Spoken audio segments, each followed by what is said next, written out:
मैं आपको बताता हूँ, बड़ा फिल्मी सेटअप है ये। When I was getting down from the stage, वो ताली ऐसी थी ना, इतनी एडिक्टिव थी, मैंने कहा बॉस अब तो यही होगा। तो उनको मेरे जन्म के समय में ही ज्योतिष ने बोल दिया, वाजपेयी जी बहुत दुख वाला न्यूज़ है।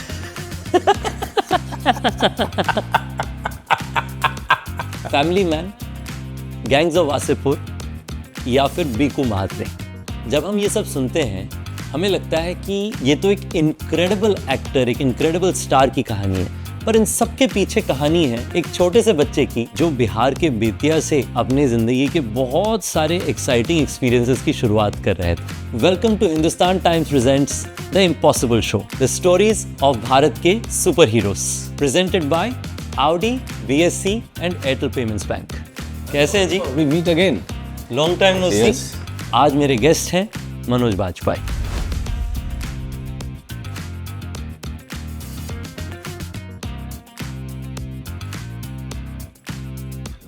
How are you? अब तो you getting younger by the day. Ask my bones. वो दिखता नहीं है। शुरू करें हाँ, कि हो गया आप लोग का शुरू शुरू ऑलरेडी? हो अच्छा, चुका है। Very nice. चलो, वेरी नाइस। ये पकड़ना जरा सा, थैंक यू। या तो मैं आपको मनोज जी बुलाऊं, मनोज भाई बुलाऊं? मनोज भाई ज़्यादा बेहतर है ना, चलो, ज़्यादा okay. अंतरंग है यार।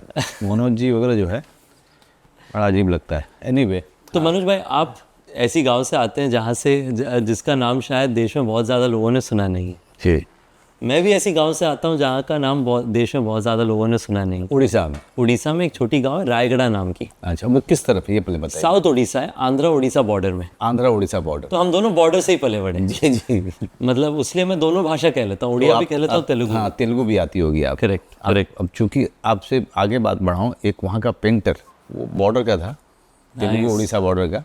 अच्छा। मिला मुझे, और मुझे मिला बड़ौदा में। वो मुझसे ऐसी ईमेल वगैरह पे बातचीत हुई।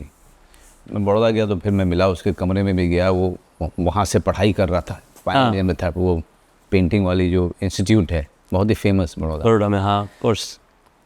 पेंटिंग में उसका बहुत पसंद करता था, तो उसके कमरे में भी गया, उसका काम देखा। उसने बताया कि वो भेड़ चराने वाले परिवार से आता है, बकरी चराने वाले।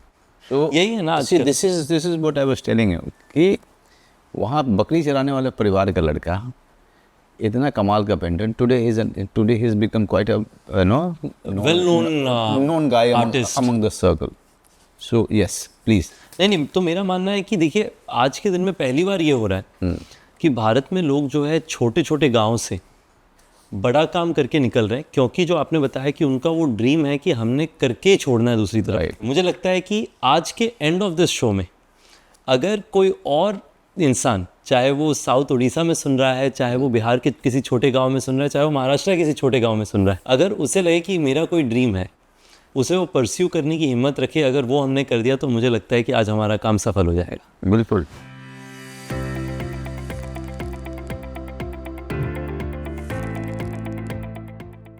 तो शुरू करते हैं आपके शुरुआत से, बचपन से। बचपन में आप जिस गांव में पले बड़े, उसकी क्या यादें हैं आपके पास में अभी? बहुत सारी यादें हैं यार। अब तो मैं गांव जाता हूँ तो मुझे दुख एक ही बात का होता है कि ज़मीनें बट गई, है ना। तो वहाँ पर आप देखते हो कि गांव में कंस्ट्रक्शन शुरू हो गए।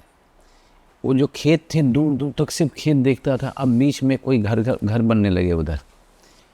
तो वो दुख जो है मुझे बहुत होता है, क्योंकि मैं हर साल जाता हूँ। अच्छा, आप अभी भी हर साल जाते जी जी, हर साल जाते हैं वहाँ पे, क्योंकि बाबूजी की ज़मीनें हैं। तो अब तो बहुत ही थोड़ी बहुत है, पर दिल का लगाव है।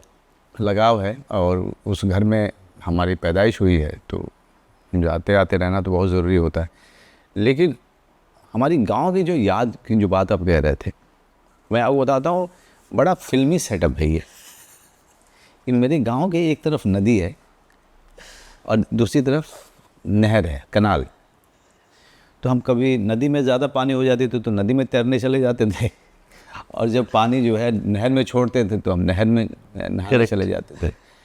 और फिर चारों तरफ आम के बगीचे थे, वाह। हर तरफ जहाँ भी चले जाओ। बिहार की खासियत है ये, इतने आम के बगीचे हैं, इतने आम के बगीचे। और ये अगर विंटर का सीज़न है तो केन फील्ड, गन्ने, तो कहीं से भी गन्ना किसी का भी खेत से तोड़ा आपने, उसको छीलते हुए खाते हुए आप 3 किलोमीटर 4 किलोमीटर आप जा रहे हो, पता चला कि जो बड़ी नहर है वहाँ पर पानी आया हुआ है।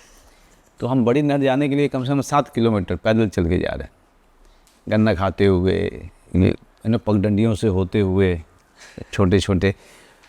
तो मेरा जीवन ऐसा रहा है। मैं और शुरू की पढ़ाई ऐसी हुई थी, झोपड़ी थी, वहाँ से बाकी हमारे कज़न ब्रदर्स भी सब ने शुरुआत वहीं से की, क्योंकि जब आप छोटे हैं तो माँ बाप चाहते भी हैं कि आप बगल में रहें, करेक्ट, पास में ही रहें। तो एक तरफ हमारे घर से कुछ ही दूर पे एक स्कूल है, वो एक स्कूल था। दूसरा स्कूल था जो 2 किलोमीटर दूर था, जिसमें नदी पार करके जाना पड़ता था, जो कि सिर्फ झोपड़ी थी, और वो भी सरकारी स्कूल था, और ये सब प्राइमरी स्कूल थे। ये झोपड़ी वाले स्कूल में एक मास्टर जी हुआ करते थे, जिनका नाम था छेदी महतो। वो उस ट्राइब से आते थे जो नेपाल बॉर्डर पे बसे हुए। करेक्ट। और उनके बारे में कहा जाता है कि महाराणा प्रताप के वंशज वगैरह, ऐसी उनकी बैकग्राउंड थी, मैथोलॉजी ऐसी है। तो वो छेदी महतो सर थे, बहुत ही ब्रिलियंट थे। वो बच्चों को ऐसा बढ़िया पढ़ाते थे और बहुत स्ट्रिक्ट भी थे। वैल्यू सिस्टम भी, मैथ वगैरह के कॉन्सेप्ट को लेकर के हर चीज़ में। तो वो चूँकि उनका ट्रांसफ़र हुआ था हमारे गांव के इस झोपड़ी वाले स्कूल में, तो उनको रहने के लिए जगह चाहिए थी। तो हमारे परिवार ने उनको ऑफ़र कर दिया था कि आप रहिए हमारे यहाँ ही। अरे तो पंचायत हो गया। हाँ, तो बच्चों के पंचायत तो अभी बना है यार। हाँ, तो आपकी कहानी में बना दिया उन्होंने शायद। 40 साल पहले की बात, 35 साल पहले की बात कर रहा हूँ मैं। तो वो रहते थे हमारे यहाँ पे। उसका एडवांटेज ये होता था उनके हमारे यहाँ रहने से कि सारे बच्चों की एक्स्ट्रा क्लास लगती थी घर के अंदर, क्योंकि मातो साहब हैं, मातो सर हैं वहीं पे, छेदी मास्टर साहब हैं। तो छेदी मास्टर साहब जो है बेत लेके बैठते थे, शाम की हमारी पढ़ाई होती थी 1 घंटे, और बाकी बच्चे तो चले जाते थे अपने अपने घर, लेकिन हमारा मास्टर जैसे कभी छुटकारा नहीं हमको मिलता था। तो आपको घर से बाहर निकलने का पर्सनल इंसेंटिव भी था। हाँ, छेदी सर से थोड़ा वक्त मिले। तो 3री क्लास तक मैं वहाँ पढ़ा। वो उस स्कूल में मेरा एक दोस्त था, तो हम लोग जाते थे, तो वो गोनी कहते हैं महाराष्ट्र में, और बोरी हम लोग कहते हैं कि हाँ, हमारे यहाँ भी बोरी। सबके लिए जो है एक एक बोरी हमारी रखी रहती थी। बोरी पे बैठे और लकड़ी का डेस्क जो है आपने सामने लगा लिया, और उस पर पढ़ाई होती थी। बहुत मार पड़ती थी कि हमारे इलाके में केन बहुत होता है। हाँ, डंडे की लड़ाई। हाँ, तो वो जो उसकी जो छड़ी हुआ करती थी केन की, वो मास्टर जी के पास हुआ करती। हाथ में पड़ता था। हाँ, बहुत ज़्यादा। और मास्टर जी बैठते थे लकड़ी के तख्त पे सामने, और उसी पे सोते भी थे दोपहर में लंच के बाद। तो ऐसा माहौल था यार रितेश कि वहाँ पर रामचंद्र था मेरे क्लास में, वो टॉप करता था। रामचंद्र जो था घास काटता था, अपने गाय बकरियों को चराने ले जाता था। हाँ, चराने ले जाता था। सुबह सुबह ये सब काम ख़त्म करने के बाद वो तब स्कूल आता था, लेकिन टॉपर था सर। आपका क्या रैंक आता था? 2nd। अच्छा, आप नंबर 2 थे? हाँ, मैं नंबर 2 था। अरे वाह। हाँ, तो मैं जब मन लगा के पढ़ता था तो वो अच्छा करता था, लेकिन मन लगता ही नहीं था ना। लेकिन जब तक मैं झोपड़ी में था तब तक मेरे सपने कुछ बने नहीं थे, जब तक मैं झोपड़ी की स्कूल। एक्चुअली आप जब ऐसी जगह पे पलते बढ़ते हैं, हाँ, इतनी बढ़िया होती है सराउंडिंग। हाँ, और आपने बाहर ही कोई दुनिया देखी नहीं है। तो जो जगह में आप रहते हो आपको लगता है यही सबसे अच्छा। मैं भी रायगढ़ में रहता था, मुझे लगता था कि दुनिया की सबसे अच्छी जगह ये रायगढ़ ही जगह। बट एक चीज़ कहूँगा यार कि मेरे जो दिमाग में जो गांव है ना, जो गांव बचपन का, वो ये है कि गर्मी के दिन में बाहर आप निकल नहीं सकते थे, बिकॉज आप फुटहिल में रहते हो। करेक्ट। फुटहिल में गर्मी 40-42 43 तक जाती थी। करेक्ट। और ओपन फील्ड में लू मतलब तेज़ बहती है, लू इतनी तेज़ चलती थी। तो और हमको जो है नहाने का शौक़ था कनाल में, तो हम भाग के जा करके कूद जाते थे। वापस आते थे तो पैर जल रहे हैं, ये कुछ नहीं। मेरी माँ थी हिटलर, वो इतने कोड़े मारती थी हमको, है ना। हमको लगता था नहाने के लिए क्यों मार रहे हो यार। बाद में पता चला कि एक्चुअली नहाने के लिए नहीं मार पड़ रही थी कि ये अगर बीमार पड़े तो फिर एक अलग समस्या खड़ी हो जाए, क्योंकि डॉक्टर नहीं है। पर मुझे लगता है कि अगर उनकी पिटाई नहीं होती तो शायद आज जो कर रहे हैं वो नहीं कर पाते। और उनका सपोर्ट नहीं होता, वो शुरुआती डिसिप्लिन नहीं होती, तो हमारा तो फाउंडेशन वही हो गया ना, क्योंकि जो इमारत आपने खड़ी की उसके लिए फाउंडेशन माँ बाप ही क्रिएट करते हैं और शुरू के टीचर्स क्रिएट करते हैं। और जिसको नहीं मिल रहा है, मैंने ऐसे भी बहुत केसेस देखे हैं रितेश, कि बहुत सारे लोगों के घर की हालात ठीक नहीं थे, उन लोगों ने वो बेस खुद क्रिएट किया अपने दोस्तों को देख करके, खोज खोज के उन्होंने क्रिएट किया, और आज वो सब के सब ऐसी बुलंदी पे हैं कि मैं as their friend I feel very proud of them. यार ये क्या बात है यार, you are the average of 5 people around you. आपके आसपास जैसे लोग हैं आप भी ऐसे ही बन जाइए। आप भी ऐसे बनेंगे। तो अब जैसे मुझे अंग्रेज़ी सीखनी थी दिल्ली यूनिवर्सिटी आने के बाद, तो मैंने कहा कि ये मैं अपने दोस्तों के, अपने जो मेरे बिहार के लोग हैं, मैं उनके साथ रहूँगा तो कभी नहीं सीख पाऊँगा, क्योंकि हम लोग गाहे वगाहे जो है हिंदी में या भोजपुरी में ही बात करते हैं। करेक्ट। तो मेरे पास में कोई नहीं था जिसके साथ मैं अंग्रेज़ी में बात कर सकूं, तो मैंने उनकी संगत छोड़ दी। मैं बहुत कम मिलता था उनसे। मैं किससे मिलता था? नाइजीरिया का क्योंकि वो मेरे अंग्रेज़ी को जज नहीं करता। अमेजिंग है नहीं? तो मैं जो बोलता था वो बिना किसी जजमेंट के बहुत सीरियसली सुनता था, समझने की, और फिर जवाब भी देने की कोशिश देता था। So we became best of friends. क्या नाम था आपके पहले नाइजीरियन दोस्त का? अच्छा मैं भूल चुका हूँ, I am so sorry. But आपका पहला दोस्त जो अंग्रेजी बोलने वाला दोस्त था वो नाइजीरियन था। कहाँ रहते थे आप दिल्ली में? जब पहली दिल्ली में मुखर्जी नगर में रहता था, पहले कमला नगर में था, बाद में मुखर्जी नगर गया। बरसाती में रहे हो कभी? अरे का मतलब बरसाती के नाम से तो मेरे बदन में सिहरन होती है, क्योंकि बरसाती में मैं रहता था मुखर्जी नगर में। एक बरसाती बाद में एक बरसाती में भी गया। बरसाती का डिसएडवांटेज क्या है? एडवांटेज ये है कि सस्ते में मिल जाते हैं। करेक्ट। डिसएडवांटेज ये है कि अगर गर्मी है बाहर, पीठ छिल जाती है। तो अगर 40 डिग्री बाहर गर्मी है तो अंदर में 45 डिग्री। करेक्ट। और बाहर में ठंड जो है, लोहे की छत होती है, मतलब अंदर गर्म से आप मतलब, और ठंड के दिन में 4 डिग्री बाहर है तो अंदर 1 डिग्री है। सो इट वाज हेल यार। मतलब मैं रहा हूँ बरसाती में दिल्ली, पहली बार जब मैं भी गया दिल्ली, सबसे सस्ते में जैसा आपने बताया बरसाती मिलती है, उस समय मुझे लगता था कैसे यहाँ से निकल जाए। हाँ बिल्कुल सही है। पर अभी जब रहने की ज़रूरत नहीं है ना, तब आप याद करके सोच सकते हो कि बड़ा अच्छा लगता था। तो मैंने ज़िंदगी में हमेशा सीखा है कि जब तकलीफ़ में रहो ना, उस समय तकलीफ़ में जीना बिल्कुल पसंद नहीं आता। हाँ बिल्कुल नहीं। पर जब निकल जाओ तब उसकी यादें फिर भी ठीक नॉस्टैल्जिया बन जाता है। तब नॉस्टैल्जिया बन जाता है। तब जो है पॉडकास्ट में बात करने में मज़ा आता है। बिल्कुल। एक्चुअली आपको बताता हूँ, एक दिन ऐसे मैं सोच रहा था, जब ना ऐसे बरसाती के बाहर बैठा हुआ था, मैंने सोचा कि यार ये तो ज़िंदगी में पूरी ख़त्म हो गई ज़िंदगी, यहीं पे बैठे हुए हैं, हमारे दोस्त बरसाती में आते हैं और घर भी ले रहे हैं। फिर मैंने सोचा या तो फेल हो जाएंगे, तब तो कोई ऐसे ही ऑप्शन नहीं, या तो कुछ अच्छा हो गया तो लोगों को कहानी बता कर जा करके बताया करेंगे। तो मुझे लगता है कि अच्छी बात है, आज मौका मिल रहा है। जी बिल्कुल। मनोज भाई ये बताइए कि दिल्ली में आप गए, आप बिहार में छोटी जगह से थे, आपने जैसे बताया कि आसपास में दोस्तों की संगत बदलने की कोशिश करी। मोस्ट बच्चे जो बिहार से जाते हैं आप जानते हैं कि चार्टर्ड अकाउंटेंट बनना चाहते हैं, कंपनी सेक्रेटरी बनना चाहते हैं। मेरे इनफैक्ट 2 कॉलीग्स हैं जो गया से आते हैं, छोटे छोटे गांव से, वहाँ से, और वो चार्टर्ड अकाउंटेंट्स हैं। तो आपने ये जो दूसरा डायरेक्शन लिया कि आर्ट्स के साइड का, ये कैसे कर पाया? मेरे पिताजी चाहते थे कि मैं बायोलॉजी अंत तक पढूं और फिर मैं डॉक्टर बनूं, क्योंकि वो उनका सपना था खुद के बारे में डॉक्टर बनने का, नहीं बन पाए थे। Knowing and he believed in astrology. So उनको मेरे जन्म के समय में ही ज्योतिष ने बोल दिया था कि भाई ये तो एक्टर ही बनेगा। और पता है कैसे बोला था? वाजपेयी जी, बहुत दुख वाला न्यूज़ है।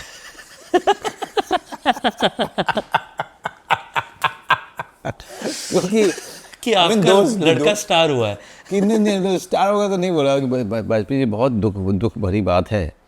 तो मेरे पिताजी को लगा कि उनके पीछे के 2 बच्चे सरवाइव नहीं किए थे, बिकॉज अच्छा सो सॉरी, मोर्टालिटी रेट बहुत कम हुआ करते थे उस समय में, मेडिकल ये सब। हाँ इस चक्कर था। तो 2 बच्चों ने सरवाइव नहीं किया था मेरे पहले, तो मेरे फादर को लगा कि ये भी सरवाइव नहीं करेगा।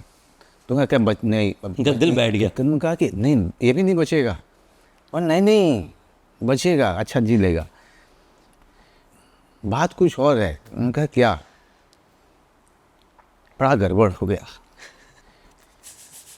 ये बच्चा तो अभिनेता बनेगा। अभिनेता भाजी ने कहा ठीक से देखिए, ठीक से देखिए। फिर हम तो सोच रहे थे डॉक्टर का कुछ स्कोप है क्या। तो उन्होंने कहा वाजपेयी जी, ग्रहों का कोई स्कोप, ग्रह जैसे हैं वैसे ही हैं। तो अच्छा मनोज भाई, ये बताइए कि दिल्ली की वापस बात करते हैं। तो दिल्ली में आप आए, अलग अलग जगह में जाना शुरू किया, आपके अंदर अभिनेता का मन पहले से बन गया। मैंने पढ़ा कि वो बेतिया से शुरू हुआ आपका। वहाँ पे आपने थोड़ा थोड़ा कहीं कहीं पे मतलब स्कूल में किसी तरीके से आपने स्किट्स में परफॉर्म करना शुरू। जी। वो कैसे शुरू हुआ मनोज भाई? रितेश, मैं 5वीं या 6ठी में, मतलब बहुत ज़्यादा क्लियरली याद नहीं है, मैं उसे फिल्म देखना शुरू कर दिया क्योंकि मैं बेतिया शहर में रहता था और एक मिडिल स्कूल था, उसका नाम था कैथलिक स्कूल था, सेंट स्टैनिस्लॉस, बहुत पुराना स्कूल था। तो मिडिल स्कूल में पहले मुझे पढ़ाई करनी थी जो वहाँ के सबसे बड़े हाई स्कूल में जाने से पहले, तो वो भी कैथलिक स्कूल था। तो मिडिल स्कूल में मेरे पिताजी के दोस्त टीचर थे, इग्नेशियस मास्टर थे उनका नाम। इग्नेशियस? हाँ, इग्नेशियस मास्टर का लॉज था जिसमें 20 से 22 बच्चे रहते थे। वो लॉज उनका वो ओन करते थे और ठीक बगल में ही उनका घर भी था। तो मिडिल स्कूल में जाने के बाद वहाँ पे बीच बीच में फ़िल्म देखना जो है हो जाता था। जब भी मेरे माँ बाप आते थे तो उनको फ़िल्म देखने का शौक़ होता था, तो गांव से जब आते थे तो 2-3 फिल्में देखते थे, तो हमें भी दिखा देते थे कि हॉस्टल से निकाला, बाहर में जहाँ ठहरते थे वो लोग, हम लोग भी ठहरते थे और फिल्म देखते थे। वो फिल्म जो तो जब देखना शुरू किया मैंने, मेरी दुनिया बदल गई। मुझे एंड दिस इज पहली बार फिल्म आपने बेतिया में ही देखा? बेतिया में, उसके पहले तो देखा नहीं। कौन सी फिल्म आपने सबसे पहली देखी थी अगर याद तो? पहले याद तो नहीं है, लेकिन जो फिल्म मुझे सबसे ज़्यादा याद है वो है हाथी मेरे साथी। हाथी मेरे साथी, ऑफ कोर्स, बहुत छोटा था, क्लासिक जी। और उसमें मुझे उस फिल्म से एक ही दृश्य सबसे ज़्यादा याद है कि जब हाथी मर जाता है एंड में, तो राजेश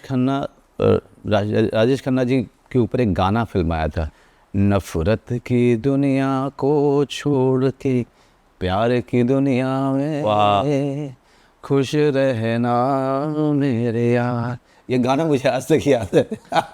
नहीं, बड़ा आप गाते भी बहुत अच्छा है। हाँ, दिल से गाया आपने ये। तो ये गाना मैं आकर के एक्टिंग करता था अपने कमरे में, कमरा बंद करके ये गाना गाते हुए। अच्छा, कमरा बंद करके खुद एक्टिंग करते? खुद एक्ट करना, मतलब ये शुरू कर दिया मैंने। मेरी माँ बताती थी कि मैं ये सारी चीज़ें करता था, मैं कमरा बंद करके एक्टिंग करता रहता था। तो the seed was sown there इस फिल्म के कारण। और 5वीं या 6ठी में आपको एलोक्यूशन कॉन्टेस्ट के लिए हर क्लास को रिप्रेजेंट करना था। कितनी दुआएं देते होंगे राजेश खन्ना जी की, मतलब मनोज भाई बने हैं। एक एलोक्यूशन कॉन्टेस्ट में मेरे क्लास 5th स्टैंडर्ड या 6th स्टैंडर्ड के लिए मुझे चूज़ किया गया to represent in elocution contest. उसमें मैं हरिवंश राय बच्चन जी की कविता मुझे दी गई कि आप इसको याद कीजिए और आप इसको प्रैक्टिस कीजिए।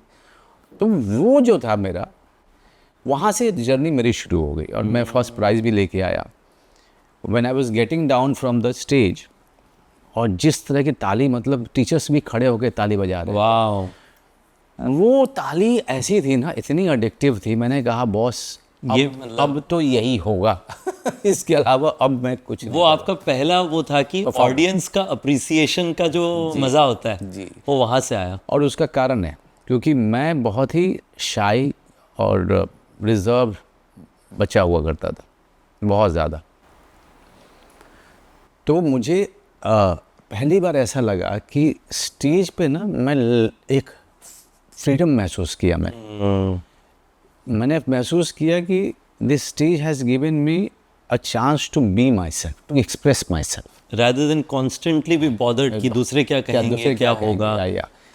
तो मुझे उसका एडिक्शन इसलिए भी बुली करते थे दूसरे बच्चे का? बहुत ज़्यादा। और मैं थोड़ा जिसे कहें बचपन में ठीक ठाक खूबसूरत हुआ करता था। तो अभी भी खूबसूरत है आप। उससे मतलब जिसे कहें ना चॉकलेटी बच्चा। ऐसे लोगों को देख के नहीं लगेगा, लेकिन हाँ चॉकलेटी बच्चा था मैं। और मेरे पास फ़ोटो भी है। सत्या के बाद वो सारे जो दोस्त थे उनको समझ ही नहीं आ रहा कि यही बच्चा ही है। तो ये साले बुली बहुत करते थे मुझे, बहुत बुली करते थे ये, और मैं चुपचाप भी रहता था। तो इनको लगता था कि ये बहुत ज़्यादा इसके अंदर एटीट्यूड है, इसलिए चुपचाप रहता है, हाँ इसीलिए चुपचाप रहता है। तो बुली करने वालों को तो रीज़न चाहिए, मौका चाहिए। हाँ। सो दैट हैज़, जो एलिक्वेशन कॉन्टेस्ट के बाद I am never look back. मैं हर एलिक्वेशन कॉन्टेस्ट में, स्टेट वाला, इंटर स्कूल वाला, सारे में पार्टिसिपेट करता था मैं। आपके ना 4-5 चीज़ जो मैंने सुनी, मुझे लगता है कि जो हमने शुरुआत करी कि यंग बच्चों के लिए जो अपना एम्बिशन रखते हैं, पहला है कि बुली होने से बिल्कुल परेशान नहीं होना चाहिए जी, और बुली होने को एक अपॉर्चुनिटी की तरह यूज़ करना चाहिए। कि अगर सबसे पहले तो किसी को बुली नहीं करना चाहिए, पर अगर कोई किसी सिचुएशन पे है तो हमेशा आपदा को अवसर बनाए। हाँ। दूसरा है एस्ट्रोलॉजर जो कहें उसे मान जाए। मुझे लगता है कि ये तो बहुत ही अच्छी बात। आप एस्ट्रोलॉजी में मानते हो अभी? मैं पढ़ता भी हूँ। आप खुद भी पढ़ते हैं? हाँ, बिकॉज मेरे फादर में था। I think it has come from my From father. father, बाकी sir. किसी बच्चों में नहीं है उनके, लेकिन मुझ में बहुत अंदर से बहुत क्यूरोसिटी रही to know about life and death, because कुछ एक घटनाएं ऐसी घटी। सो अब द सीकिंग मेरी बचपन से हो। कभी क्लोज टू डेथ रहा है लाइफ? या वेरी क्लोज, मतलब जैसे मैं हमेशा सोचता था कि बचपन में कि my parents are here forever, और सडनली एक झटका लगा जब मैं 6th स्टैंडर्ड या 7th स्टैंडर्ड में था, जब मेरे चाचा जी का देहांत हुआ and I saw my father really rolling down on the floor and crying. मतलब वो जो मतलब एकदम टूट जाना अंदर से कहते हैं। हाँ, मेरे फादर अपने भाई जो कज़न ब्रदर थे उनके बहुत करीब थे वो। तो मुझे लगा कि यार, मैं तो सोच रहा था कि my father is here for ever, my mom is here forever, और वो पहला झटका जो मुझे लगा था। एंड देन मेरा अंदर में सवाल आया कि अरे यार, ये मरना है तो फिर आए क्यों हैं? तो द क्वेश्चन जो मेरे अंदर में बहुत छोटे में आया, and then I kept on thinking about it कि what is that mystery, you know, about life and death. Why this cycle, why should we go through this, what is the meaning of it if it is not going to be forever, है ना? The meaning क्या है फिर? तो वहाँ से मेरे शुरू हुआ। एंड मेरे फादर बहुत एस्ट्रोलॉजी में बिलीव करते थे, तो मेरे घर पे बहुत सारे एस्ट्रोलॉजर आते रहते थे। हाँ, मतलब और क्लियरली बहुत अच्छे एस्ट्रोलॉजर्स आते थे। बहुत। और मेरे फादर का शौक क्या था कि जैसे जब भी कोई बच्चा होने वाला होता था उनका, तो वो नर्स को 5 रुपए देते थे, because the husband was not suppose to be inside the delivery room, अच्छा। And they were not allowed to meet the mother for at least 6-7 days because of the hygiene correct reason. Correct. तो nurse को पैसा देते थे 5 रुपये।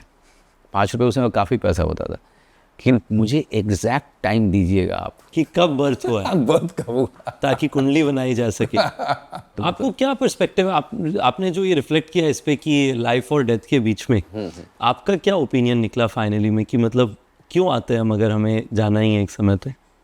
इस एक दिन आध्यात्मिक पॉडकास्ट करेंगे हम लोग, आराम से। ठीक है, बट मैं आपको बताता हूँ कि मेरे लिए पर्सनली ना, हाँ, मुझे लगता है कि जितना मैं अपने आपसे समझता हूँ, मुझे लगता है कि यार देखिए, मैं तो नहीं समझ पाया कभी कि मतलब क्यों आए क्यों जा रहे हैं, पर मेरे लिए कि जितने दिन हैं, दोनों हमारे फादर साहब गुजर गए पिछले साल, पर दोनों का ये हमेशा रहता है कि जितने दिन रहे ना, इतनी खुशी से रहना है, जो दिल करता है वो काम करना है, कि मतलब ज़ीरो रिग्रेट्स रहे, कि जिस दिन बुला भी लें उस दिन तक ऐसा रहे कि ज़ीरो रिग्रेट्स, कि मतलब सारा खुशी से जो काम करना है वो करके जा। हमारे स्पिरिचुअल टीचर कहते हैं कि पूरे बिल्कुल आखिर की तरह की बात कि भाई पूरी ज़िंदगी को स्वच्छंद होकर जियो, है ना? होता है ना, without any abandon. Correct. But ख्याल रहे कि आपके जीने से, आपकी उस तरह से जीने से किसी को तकलीफ़ ना हो। हाँ बिल्कुल, आप जैसे जीना आप जिए, लेकिन आप अपने तरीके से किसी को आहत ना करें, किसी को हर्ट ना करें। हाँ, अगर आप मदद नहीं कर सकते तो आहत मत करें। बिल्कुल ही मत करें।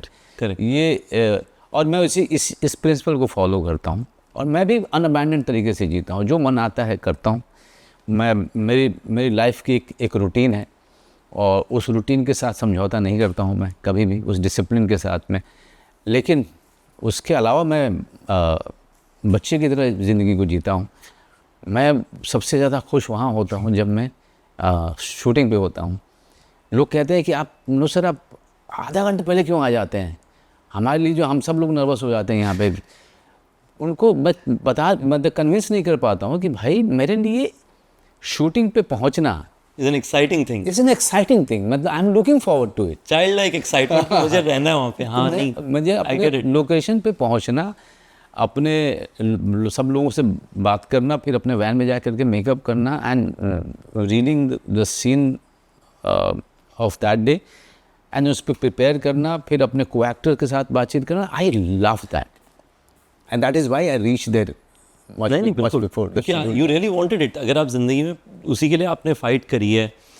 आपने एक और चीज़ बताया कि कंफर्ट जोन से बाहर निकले आप। आपने कोशिश करी कि नई चीज़ सीखने का नया नया रास्ता खोजा, नाइजीरियन दोस्त को खोजा उसके लिए जो आपका परसुएट था जी, उसके लिए आपने रिजेक्शंस भी बहुत सही है मनोज भाई, बहुत ज़्यादा। मैं आपको बताऊं कि जो पहला मेरा रिजेक्शन हुआ था,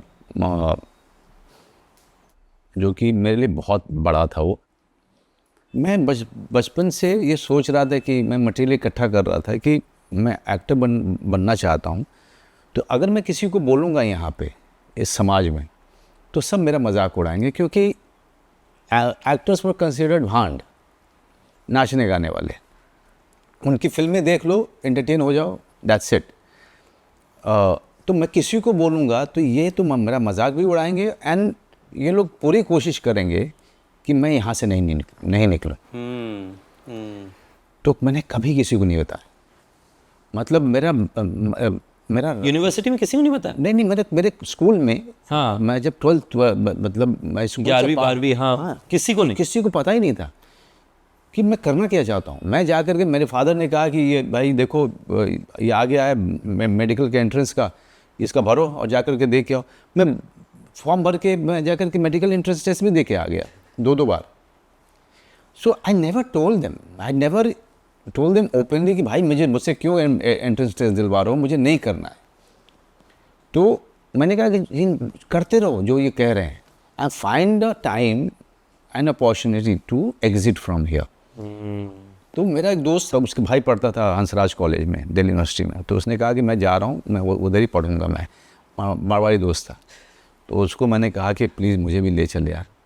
तो उसने कहा कि तुमको पता है रिजर्वेशन कराना पड़ता है ट्रेन में। तो बेतिया स्टेशन पे जो कोटा है, जयंती जनता, पहले कोटा की टिकटें हाँ, मिलती थी। कोटा की टिकट, यहाँ पे जो है इस स्टेशन का कोटा सिर्फ 2 है और दोनों फुल हो गया है। तुमको कैसे लेके जाएं हम?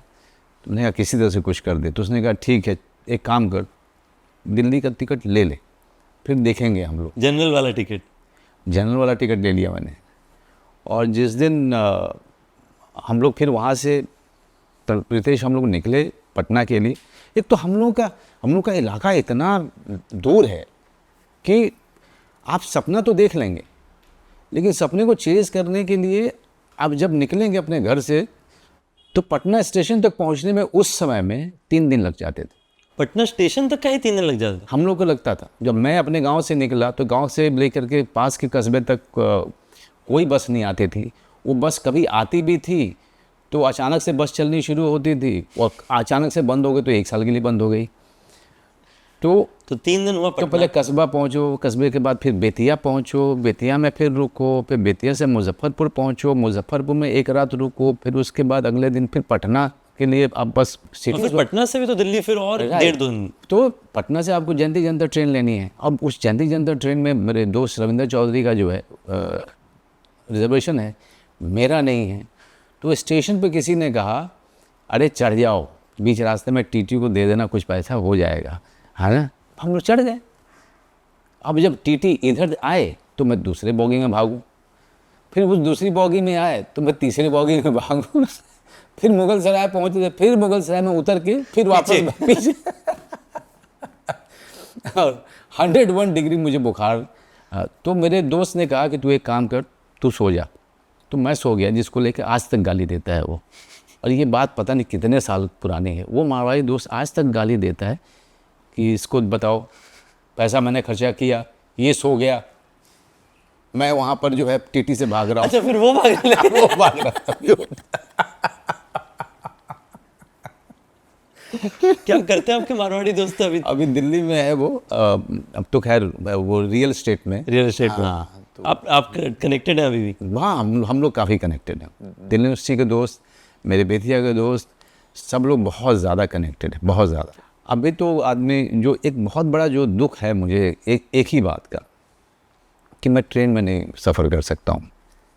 ट्रेन में सफ़र करने से बेसिकली यही है कि मुश्किल हो जाता है। हाँ, इतने लोग आ जाते हैं तो लेकिन ट्रेन में ज़िंदगी सीखी है। हाँ, ट्रेन में लोगों से बात करके, लोगों को देख के सच में हमने ज़िंदगी, एक पूरी ज़िंदगी की किताब सीखी है हमने वहाँ पे। और मैं तो सारे एक्टर्स को बोलता हूँ जो प्रिविलेज परिवार से हैं, उनको हमेशा कहता हूँ कि, जो कि मैं अपनी बेटी को भी बोलूँगा, और कुछ मत करो, यहाँ से बैठो, जाओ कन्याकुमारी ट्रेन में, फिर वहाँ से तमिलनाडु ट्रेन में जाओ, फिर वहाँ से सीधा ट्रेन लो कोच्चि जाओ, और वहाँ से ले करके सीधा श्रीनगर तक, यही करो। 1-1.5 साल तक आप सिर्फ ट्रेन में सफ़र कीजिए। उससे ज़्यादा सीखने की अपॉर्चुनिटी कहीं नहीं मिलती। कहीं ज़िंदगी ऐसी बनती। मेरे ग्रैंडफादर कहा करते थे कि जब तक घर नहीं छोड़ोगे तब तक कहीं नहीं पहुंचोगे। वो ज़रूरी, बिल्कुल ज़रूरी है। तो घर, उसके कहने का मतलब ये था कि आप अपने कंफर्ट जोन को छोड़िए और निकल जाइए। आप जब आप निकलोगे तो जब आगे पीछे कोई नहीं होता है, and the only thing that you are with is your dream and the audacity to chase it, है कि नहीं? थोड़ा इसी के बारे में बात करते हैं मनोज भाई, कि दिल्ली में आपने जब आए तो आपने NSD के बारे में पता नहीं कहाँ से सुना, और आपने अप्लाई किया, कहाँ से सुना आपने? और फिर मैंने पढ़ा कि कई बार आपको रिजेक्शन फेस हुआ, आप कैसे, how did you keep going? Actually जब मैं स्कूल में था ना, तो मैं सोचता रहता था कि कैसे निकलूँ यहाँ से और कैसे मैं बम्बई जाऊँ। और बम्बई जाना मतलब कि it was a difficult dream, वहाँ से गांव में बैठ करके। तब मैं एक इंटरव्यू पढ़ रहा था, रविवार या धर्मयुग कोई मैगज़ीन हुआ करता था, उसमें मैंने राज बब्बर सर का इंटरव्यू पढ़ा। उसमें तो वो अभी बहुत बड़े स्टार बने थे, तो उसमें लिखा था कि उन्होंने नेशनल स्कूल ऑफ ड्रामा से 3 साल की ट्रेनिंग ली, डिप्लोमा ट्रेनिंग।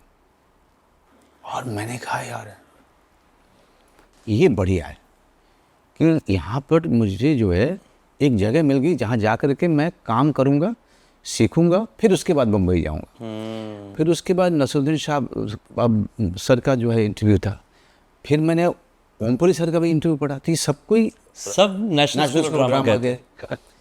तो मेरा मन पक्का हो गया कि मैं दिल्ली यूनिवर्सिटी में पढ़ूँगा और थिएटर करूँगा, और फिर मैं साथ में ड्रामा में जाऊँगा। मैं अपने फादर को बोलूँगा कि ये डिप्लोमा है, डिग्री के बराबर की चीज़ है, और आपको पैसे की चिंता मत कीजिए, इसमें स्कॉलरशिप भी मिलता है। तो समवेयर मेरा प्लान बन गया था ये पूरा सारा। तो सारे काम जो मैंने उसके बाद किए, नेशनल स्कूल ऑफ ड्रामा में जाने के लिए किए। उसके बाद एवरीथिंग दैट आई डिड, चाहे वो पोइट्री रेसिटेशन हो, चाहे वो नाइजीरियन दोस्त बनाना हो, अंग्रेज़ी सीखना हो, हिंदी सीखना हो, उर्दू सीखना हो, उसी एक गोल के लिए। और उनको इतने कुछ नाटक चाहिए थे, तो वो सारे नाटक मैं करता रहा। कभी हिंदू कॉलेज के लिए करता था, कभी रामजस के लिए करता था। सो एवरीथिंग, स्ट्रीट प्लेस करता था मैं एक ग्रुप के साथ। सो जो भी मैंने किया वो सिर्फ नेशनल स्कूल ऑफ ड्रामा में जाने के लिए, और वो नहीं हुआ। 1 महीने के लिए मैं डिप्रेशन में चला गया, बिल्कुल, क्योंकि मुझे ना ऐसा लगा कि क्योंकि प्लान बी था नहीं मेरे पास, क्योंकि हर चीज़ उसी चीज़ के लिए करी थी। हर चीज़ उसी चीज़ के लिए की थी, और ऐसा लगा जैसे कि it all came crashing down. 1 महीना समझ ही नहीं आया कि अब मैं क्या करूँगा। मेरा MA करने का कोई मन नहीं है, और मैं करूँ तो क्या करूँ। Now what should be my next step? So everything was dark for me. That 1 month only my friends, मतलब जो दोस्त थे ना मेरे दिल्ली यूनिवर्सिटी के, उन्होंने मुझे सहारा दिया। वो मुझे ऐसे हाथ पकड़ के लेके चले जाते थे, तो यार साथ खाना खाने हाँ चलते चल हैं। खाने चलते हैं, चल घूमने चलते हैं।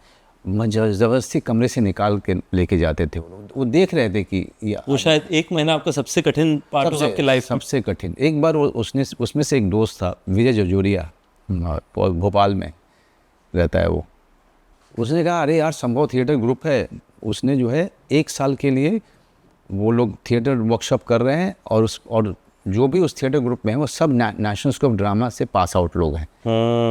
तो 365 डेज़ का है मनोज। अगर संभव थिएटर ग्रुप यहाँ का टॉप मोस्ट ग्रुप है तो तू चला जा। और 2,500 रुपये मांग रहे थे वो लोग। तो सबने जो है कॉन्ट्री किया, तो हाँ सबने पुल किया, और उन्होंने जो है आपको संभव में भेजा। समूह में भेजा मुझे। वाओ। एंड नितेश 365 डेज में से मैं 364 डेज में प्रेजेंट था। वाओ। एंड एक ही दिन में प्रेजेंट नहीं था, उस दिन वो क्लास हुई भी नहीं थी। वो because it rained so much कि मतलब कोई नहीं पहुंच पाया। कोई ये नहीं तो पहुंच बाकी हर रोज आप पहुंचे। हर रोज़ पहुंचा मैं, हर रोज़ मैं अकेला। आपने इसे रिडेम्पशन की तरह लिया कि ये अगर मैंने अच्छा कर दिया। हाँ, तो मुझे लगा कि अब सेकंड चांस के लिए मेरा कमाल हो जाएगा, और ये जितने नेशनल स्कूल ऑफ ड्रामा के एलुमनाई हैं इनकी नज़र में मैं आ जाऊंगा। तो वो हुआ, उसका फ़ायदा हुआ भी। नहीं ऑफ कोर्स संभव ग्रुप से कितने इनक्रेडिबल एक्टर्स निकले हैं। बहुत सारे, मतलब सीमा पावा, मनोज पावा, करेक्ट। जो आजकल इतने बड़े नाम हैं, वहाँ से आपको वीरेंद्र सक्सेना, और भी मतलब इतने ऐसे ऐसे नाम हैं कि लोग चौंक जाएंगे। वहाँ पे जाने के बाद मेरे रास्ते खुलने शुरू हुए। Then again next year I got rejected. तो रघुवीर यादव जी मिले तो उन्होंने कहा कि तू क्या कर रहा है, क्यों सब दे रहा है, तू you are such a good actor, तू आप बैरी जॉन के पास चल। बैरी जॉन वर्कशॉप कर रहे हैं। और तो वर्कशॉप पहुंचा, हम सब लोग जो है ये दिल्ली में ही कर दिल्ली रहे में। Barry John. तो Delhi Barry John, he was the top most teacher, Barry John is considered like a legend. Legend. वो पहुंचा तो बैरी जॉन ने कहा okay welcome, but only thing is you will have to participate in the workshop, and if we think right, then you will get one role, or you will be assisting me in direction, or you'll be doing the backstage. मैंने कहा ठीक है। तो उस वाले workshop में दिव्या सेठ थी, ऋतुराज भी थे, और ऋतुराज जो है इंग्लिश प्ले करते थे, दिव्या सेठ भी इंग्लिश प्लेस करती थी। उसमें शाहरुख भी था उस वाले वर्कशॉप में। तो हम सब लोग, अच्छा उसी सेम वर्कशॉप में शाहरुख भी थे। हाँ, तो हम सब लोग कर रहे थे ये सोच के कि हमारी कास्टिंग हो जाएगी, और ऑलमोस्ट सबकी कास्टिंग हुई। मुझे बहुत अच्छा रोल मिला रघुवीर यादव सर के साथ, and he was playing the main lead. And Shahrukh को और दिव्या को भी मिला। बहुत, एक्चुअली बहुत ही एक कल्ट होता था उस समय दिल्ली में प्लेस का। हाँ बहुत ज़्यादा। पर कहीं मुझे लगता है कि आजकल अच्छे प्लेस की अपॉर्चुनिटीज काफ़ी कम हो गई थी। अभी मैं देखता हूँ कि एनएमसीसी में काफ़ी शुरू हो गई हैं वापस से, काफ़ी इंटरेस्टिंग प्लेस आ नॉट ओनली दैट, अब ऑडिटोरियम्स जो हैं, वेन्यूज़ जो हैं, अब सिर्फ पृथ्वी थिएटर नहीं रहा, या फिर आपको बैंड, छोटी छोटी वेन्यूज खुलने लग गई। छोटे छोटे वेन्यूज़ यहाँ पे, एंड वो बहुत ही अमेजिंग प्लेस करते हैं ये लोग। यहाँ पे छोटे छोटे सेंटर्स खुल गए। सो आई थिंक थिएटर स्प्रेड हो रहा है, वो वापस आ रहा है एक तरीके से। वो वापस से आ रहा है, वापस से स्प्रेड हो रहा है। एक ही चीज़ है कि ये थिएटर्स सारे स्मॉल टाउन में अगर स्प्रेड होना शुरू हो जाए, then there is no looking back, there is no looking back. नहीं मुझे लगता है कि ये जो स्पेसिफिक फॉर्म ऑफ आर्ट है थिएटर, मुझे लगता है कि ये सबसे relatively one of the pure forms of art है, and one of the oldest, and one of the oldest forms of art है। करेक्ट, मतलब going back to the Roman empire. हाँ बिल्कुल, रोमन एम्पायर से हमारे यहाँ पे आपको जहाँ वो तो नाट्यशास्त्र लिखा ही गया है कई हज़ार साल पहले। Correct correct. तो इससे ओल्ड फॉर्म तो कोई कुछ भी नहीं रहा है, और नाटक तो कभी भी हो सकता है ना। और आप यहाँ पे बैठे हुए 10 लाइन आप बोलो, 10 लाइन मैं बोलूँ, ये लोग देख रहे हैं, तो this is theatre, this is also theatre in some way. Correct. So theatre इसीलिए जो है सबसे फैसिनेटिंग। तो मेरा एक आपके लिए प्रपोजल है, हाँ अगर आप थोड़ा समय निकाल सकें कभी और आगे, जी, मैं चाहूँगा कि हम लोग 10 बच्चे, हाँ यंग थिएटर किड्स, हाँ हाँ उनके लिए थोड़ा समय निकालें जी, in the way of giving them guidance and learning. जो देश के 10, और हम लोग we will run a nomination process, preparation process and so on, और उन्हें हम लोग छोटे छोटे ग्रांट्स देंगे, हाँ हाँ जिससे वो अपनी ज़िंदगी में अच्छा कर सके, और होपफुली इन द फ्यूचर उन 10 बच्चों में से कुछ लोग मनोज भाई बन पाएंगे, शाहरुख खान बन पाएंगे? क्या आप थोड़ा समय निकाल पाएंगे 1 घंटा इसके लिए चलिए कभी फ्यूचर में? फिर थिएटर के लिए कभी भी तो इसको हम लोग बुलाएंगे मनोज भाई फेलोशिप चलिए। For young theatre artist. Thank you OYO. ये हम करेंगे क्योंकि मुझे लगता है कि देखिए आज जो यंग बच्चे हैं जी उनको एक्सपोजर की कमी है। देखिए मैंने जब पहली बार, मुझे पीटर थियल एक हैं यूएस में फाउंडर एंटरप्रेन्योर हैं, उन्होंने मुझे फ्री में यूएस बुलाया जी और जब मैं यूएस में जाके लोगों से मिला, जैसे आपने संभव ग्रुप में लोगों से मिले, मैं भी वहाँ पे पहली बार बड़े सक्सेसफुल फाउंडर्स से मिला राइट। और मेरा दिमाग खुल गया। मुझे लगा कि अभी मैं भी बड़ा सोच सकता हूँ। तो मुझे लगता है एक्सपोजर एक वो टर्निंग पॉइंट होता है लोगों के बिल्कुल एक्सपोजर ही है, बिकॉज एक्सपोजर जो दिमाग में सारे जो लिमिटेशन है ना उसको ख़त्म करता है। आपके लिए कैसा डिफरेंस रहा कि आप बेतिया से आए और अभी यहाँ पे सारे साउथ दिल्ली के बच्चों के साथ आप साथ में एक्ट कर रहे थे? इट वाज नो, लेकिन वो इजी नहीं था बिकॉज मैं उनके, वो लोग आपस में बैठ के जो आपस में जो इजी कन्वर्सेशन होता है ना दोस्तों का, मैं उसमें भी पार्टिसिपेट नहीं कर पाता था क्योंकि उनकी अंग्रेज़ी समझ ही नहीं आती थी मुझे तो और वो बेचारे उनकी हिंदी भी ऐसी कमाल नहीं थी।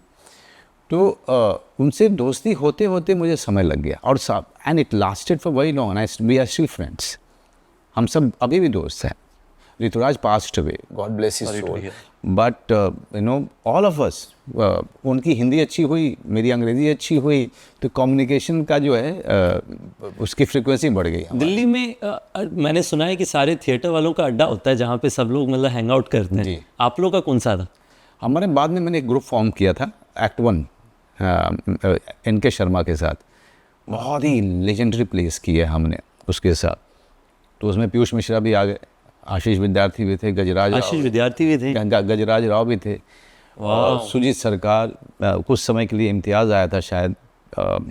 ये सब लोग, मतलब आज सब के सब, these people are such huge names. उनके हम सब लोग थिएटर करते थे और हमारा जो फेवरेट टाइम होता था ना, लंच टाइम, हम सब साथ में खाना खाने जाते थे, सब साथ में। जिसके पास पैसा होता था वो पैसा दे, वो देता था। एक था रिफ्यूजी मार्केट है, बंगाली मार्केट के पास में, बिल्कुल।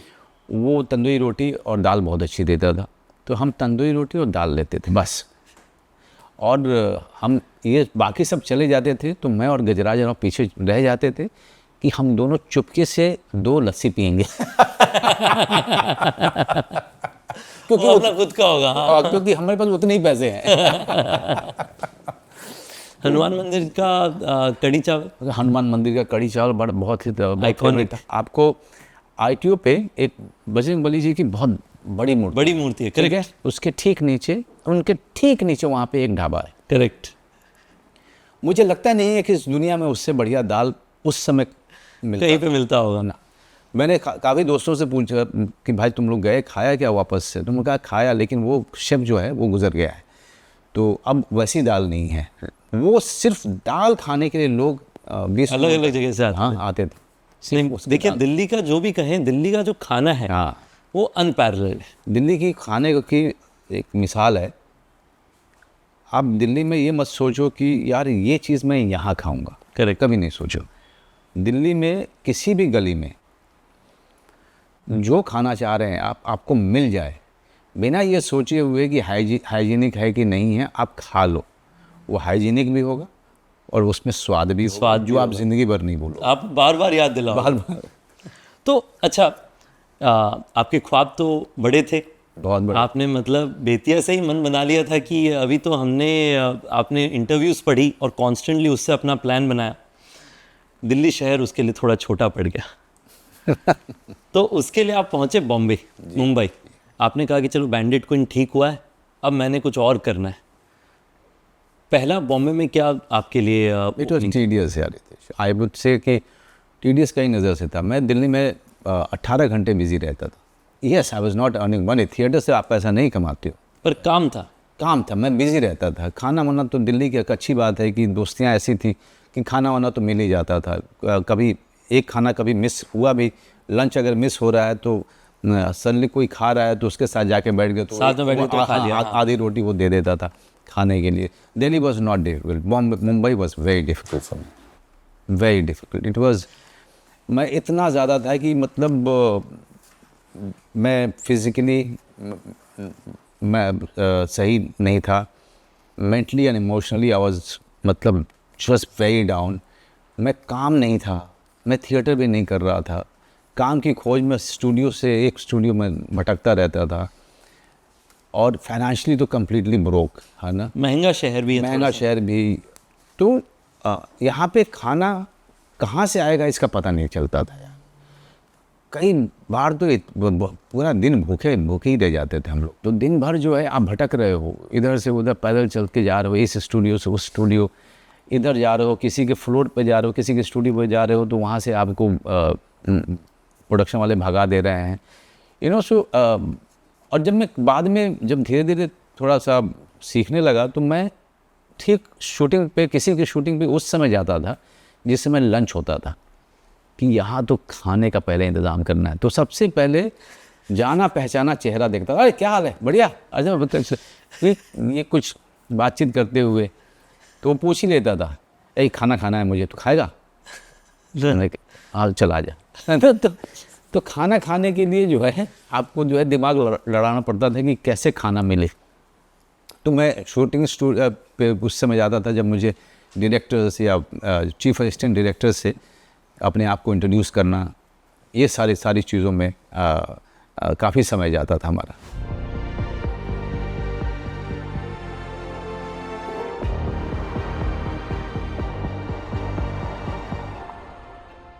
अभी इतने मतलब आपके लाइफ में अगर आप देखें, और मुझे लगता है कि जनरली ना लोग सिर्फ अच्छी बातें बात करते हैं किसी भी करियर में ना, कि लोग कहते हैं कि अच्छा देखो अभी कोई एंटरप्रेन्योर बिलियनर बन गया, कोई इंडिविजुअल स्टार बन गए हैं और उन्होंने मतलब इंस्पायर कर दिया मिलियंस ऑफ लोगों को।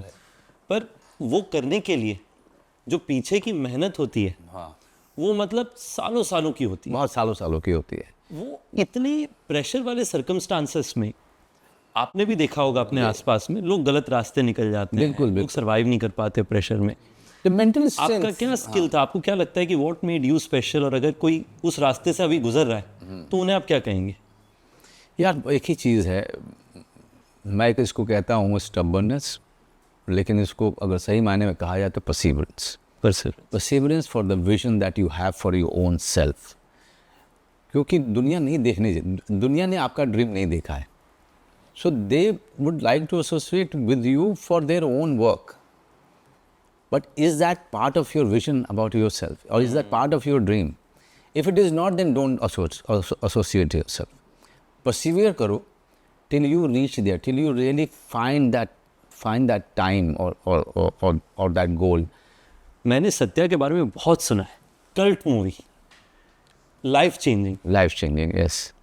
कैसा, how did Satya happen in the first place? देखिए, मैं राम गोपाल वर्मा जी के पास मुझे वो व्यक्ति लेके गए थे जो बैंडिट क्वीन में एसोसिएट डायरेक्टर थे, उनका नाम कन्ना नैयर है। मैं पहुंचा वहाँ पे, Ram Gopal Verma, and this is 5 years after I shot for bandit queen, 5-6 years। तो उन्होंने कहा कि और क्या क्या किया तुमने? मैंने कहा sir I have done bandit queen. में मतलब आप इतने शाबी तरीके से सारा आइडेंटिफाई करना ही कठिन, उसमें दाढ़ी बड़े बाल, ये सब मिट्टी, वो सब धूल, तो उनका कौन सा रोल किया? मैंने कहा मान सिंह का रोल किया।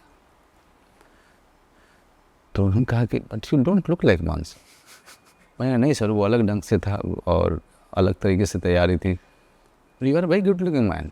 मैंने कहा नहीं सर, मैं मतलब हाँ डेफिनेटली जो उसमें था उससे तो ज़्यादा बेहतर दिख रहा हूँ इस समय।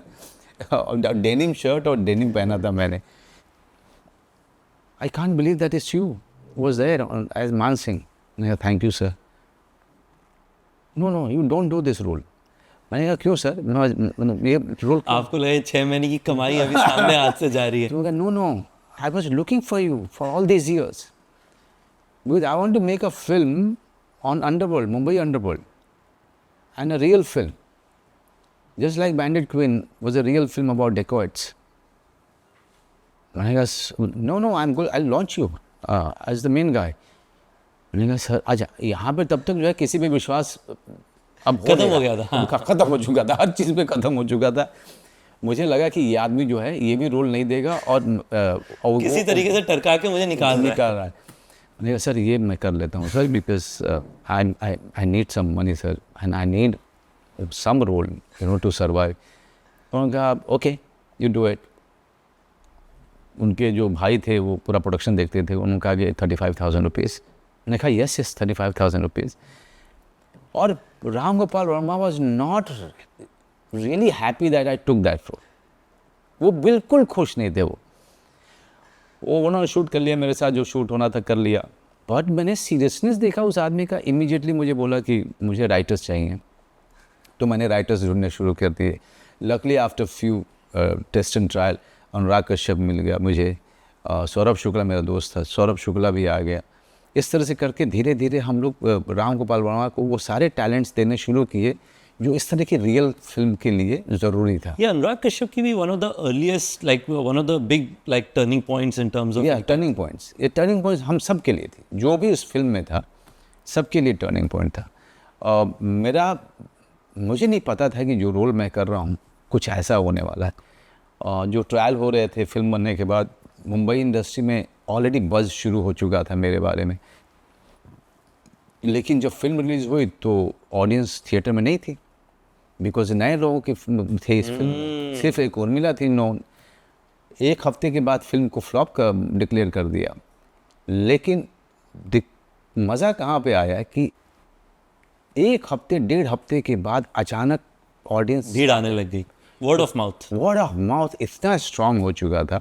And then it ran for 30 weeks 40 weeks तक चली थी ये फिल्म कई सारी जगहों पे। Bhiku Mhatre has become household name, cult name. हाँ जी, मतलब वो आज मैं किसी को बोलना चाहूँ कि भाई इस तरह का यूफोरिया, तो यूफोरिया मैंने अपनी ज़िंदगी में वही देखा है कि सिर्फ बिकू मात्रे को देखने के लिए लोग लाइन लगाते थे कि बिकू मात्रे लगता कैसा है। एंड दैट वाज, वो तो बड़ा आइकॉनिक वो लाइन था ना कि मुंबई का किंग कौन। हाँ,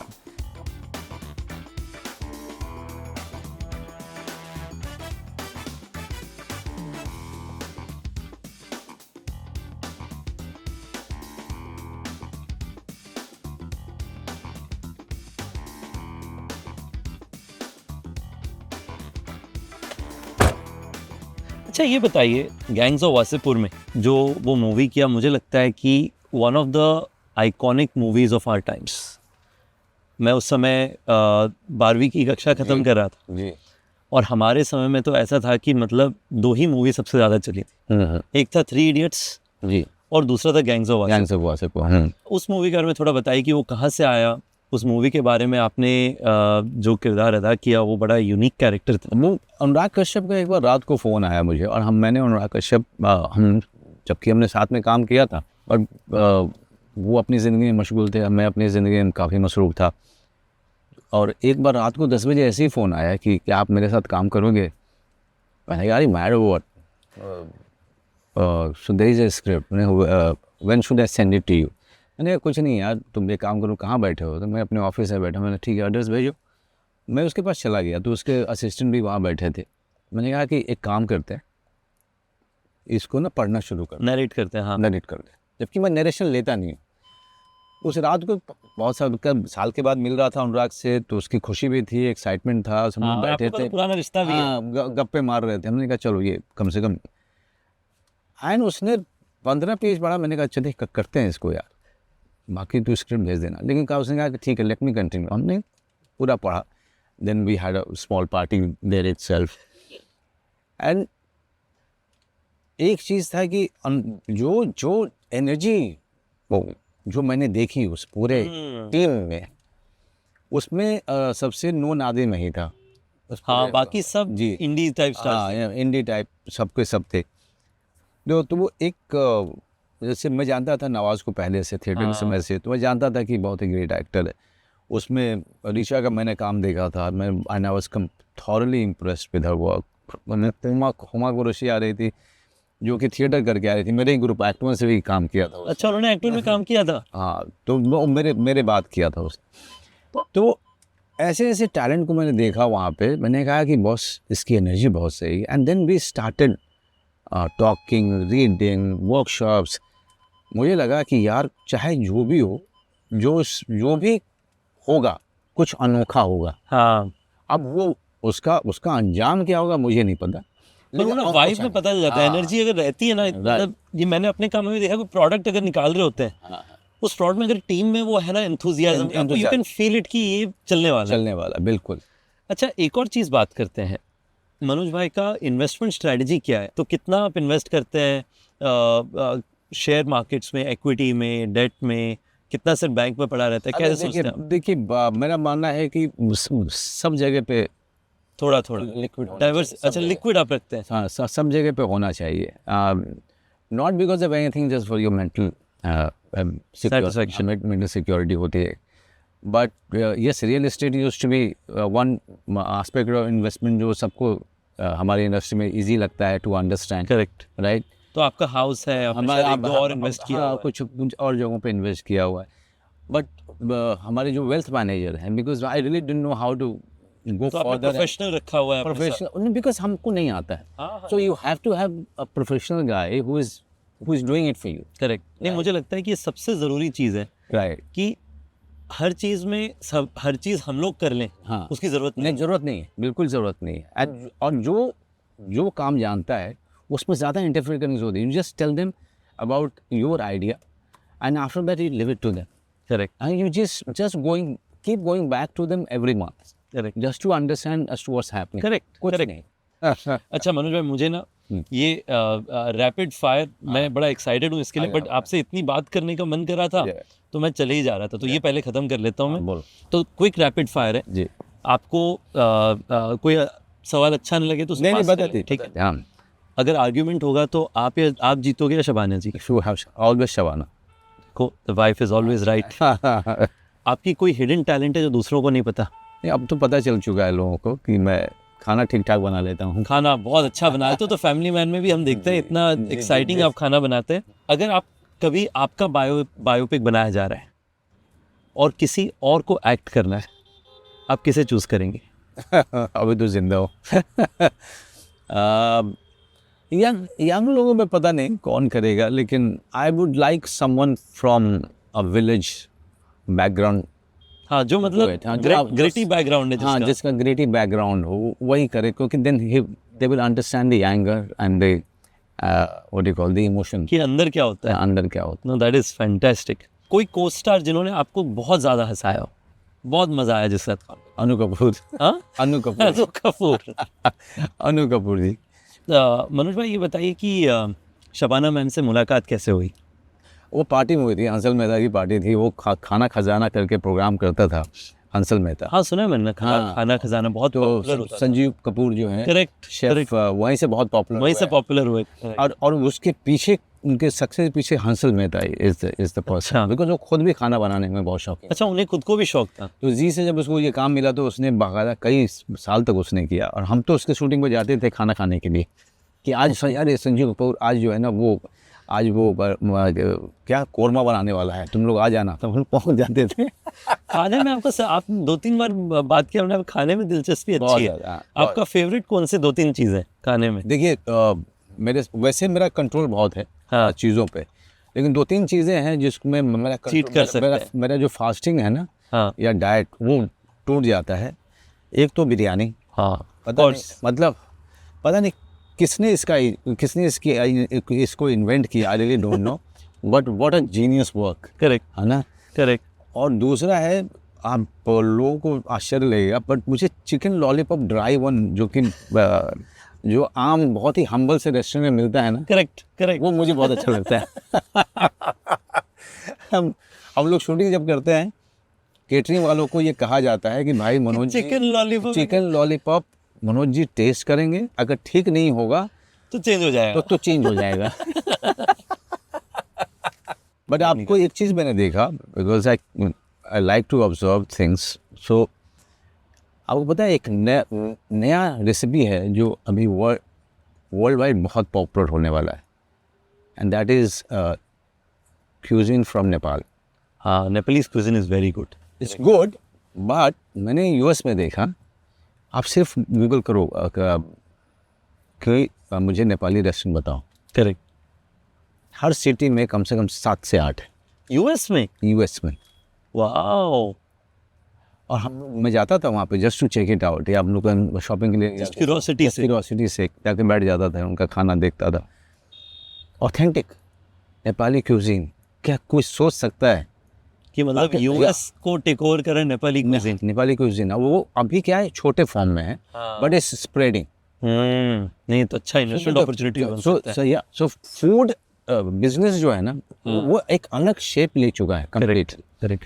आपको ट्रैवल करने में कहाँ पसंद है? Which are your favourite holiday destination जहाँ पे जाके मजा आया आपको? एंड मुझे ऑस्ट्रेलिया जाने में अच्छा लगता है। ऑस्ट्रेलिया आपने वो ग्रेट ओशियन ड्राइव किया है? मैंने वो नहीं किया हुआ है ग्रेट ओशन, लेकिन आउटबैक वगैरह काफ़ी मैंने किया हुआ वेरी नाइस। है। जी, और मुझे अच्छा लगता है outback. Outback is beautiful. Right. तो सिडनी मैं गया हूँ, मैं एडलेड गया हूँ, ब्रिस्बेन, देन मेलबर्न। जाहिर सी बात है कि मेलबर्न नहीं गए तो आप ऑस्ट्रेलिया के आ गए। क्या देखा आपने? जी, लेकिन मज़ा तब है जब आप पर्थ की तरफ जाइए, अच्छा। And from there you get into outback, वहाँ से आप एंटर करो।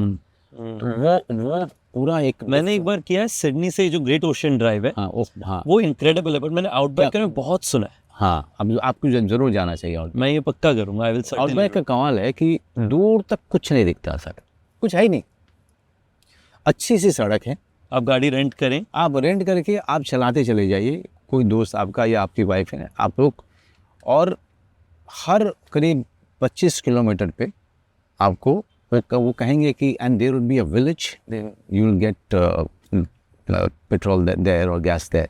आप सर वो विलेज को आप मिस कर जाएंगे पक्का पहली बार में, क्योंकि विलेज के नाम पे वहाँ पे 4 घर हैं, एक ग्रोसरी शॉप है, एक छोटा सा पेट्रोल का गैस स्टेशन है, एक रेस्टोरेंट है जहाँ पे कैंगरू मीट भी मिलता है। मनोज भाई, आप तो अभी नेपाल की बात है, आप पोखरा गए हैं नेपाल में?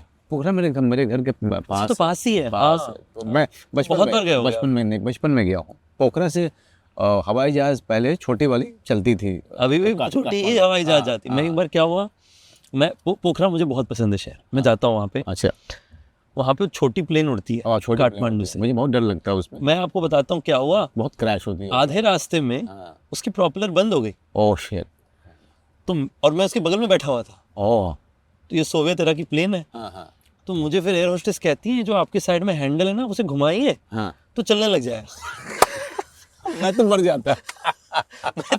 चलाया, फिर चल पड़े प्रोपेलर। Oh my God.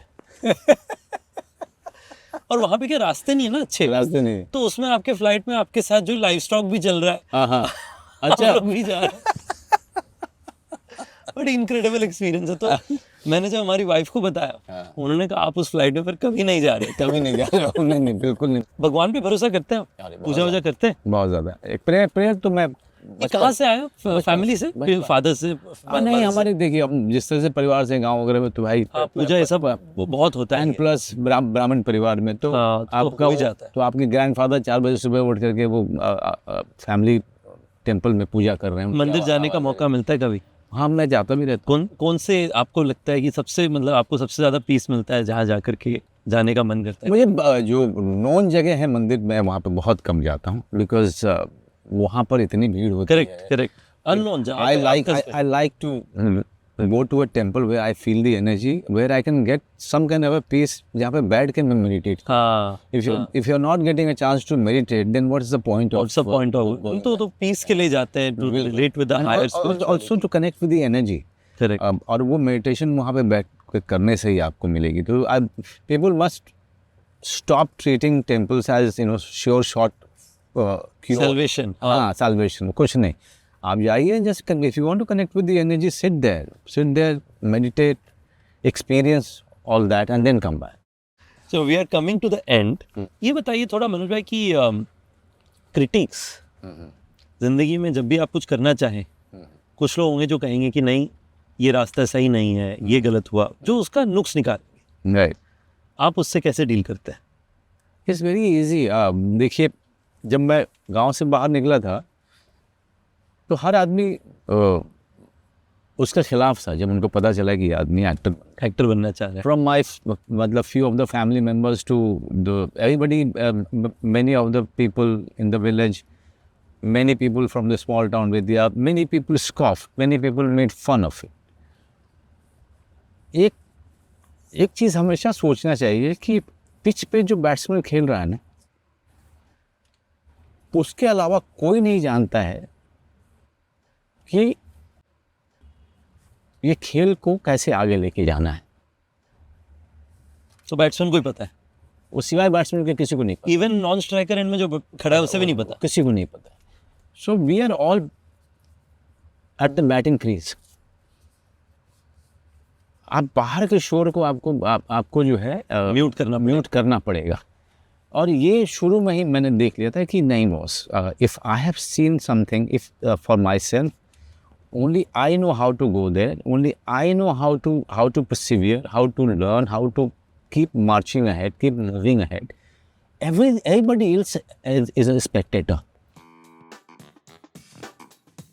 मैं आपके साथ में, मुझे लगता है मनोज भाई, ऐसा मज़ा आया बात करने, ऐसा लगा कि मतलब शायद ब्रदर फ्रॉम अनदर मदर। अरे मुझे लगा कि मतलब जेन्युइनली ऐसी जो कहानी है, सेकंड आना क्लास में, राइट कि मतलब पेरेंट्स का होना कि फर्स्ट आना है तो पढ़ाई ठीक किया जितना मन लगा, पर उसके बाद ऐसा था कि पर किसी और काम में दिल है, कंफर्ट जोन से बाहर जाना, एक मन में बना लिया कि कुछ करना है। आसपास में लोग कहें कि तो हो ही नहीं सकता है, जी पर अपने मन में सोचा कि अगर सोच लिया है तो करके छोड़ेंगे। जी बिल्कुल। एक टाइट निट फैमिली और जिन्होंने आपको सपोर्ट किया हाईज एंड लोज के थ्रू में, राइट।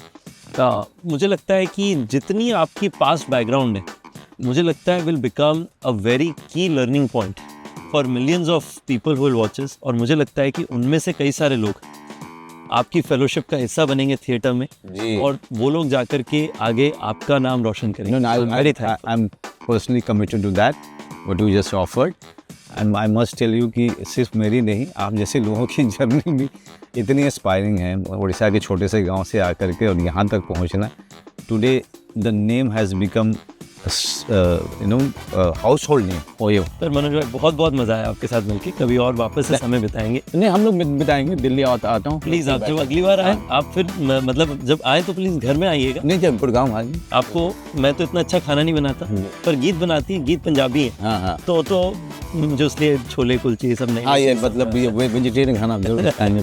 ठीक है, okay, thank you, have a good one, but thank you so much Manoj भाई। I wish you all the very best, make us proud. Thank you. बहुत मजा आया यार, बहुत मजा आया। थैंक यू, गप्पे कर किया बहुत, सच में। Thank you so much. Thank you so much.